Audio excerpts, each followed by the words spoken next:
مجھے ایک صاحب نے سوال پوچھا، کہنے لگے میلاد کس کو منانا چاہیے؟ میں نے کہا اس بیٹی کو منانا چاہیے میلاد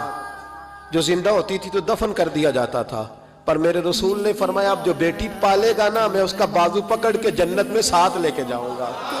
میں نے کہا میلاد اس ماں کو منانا چاہیے جس کا بیٹا گلے میں رسی ڈال کے ماں کو منڈی میں بیچ آتا تھا۔ میرے مصطفیٰ کریم نے فرمایا جنت 7 آسمانے کے اوپر سدرۃ المنتہا کے پاس تھی، پر میں نے وہاں سے کھینچ کے لا کے ماں کے قدموں کے نیچے رکھ دی ہے۔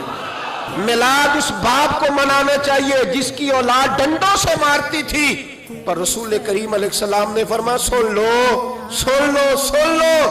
اب جس کا ابا راضی ہوگا اسی کا اللہ راضی ہوگا۔ میں نے کہا میلاد اس غریب کو منانا چاہیے جو بھینس کی طرح بکری کی طرح منڈی میں بکتا تھا، پر مصطفیٰ نے کالے رنگ والے حبشی غلام کو سینے سے لگا کے کہا غریبوں کو چھوٹا نہ سمجھنا،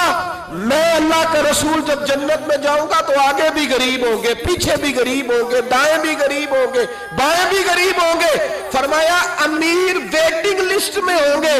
500 سال بعد جنت میں جائیں گے، غریبوں کے لیے جنت کے دروازے 500 سال پہلے ہی کھلوا دوں گا۔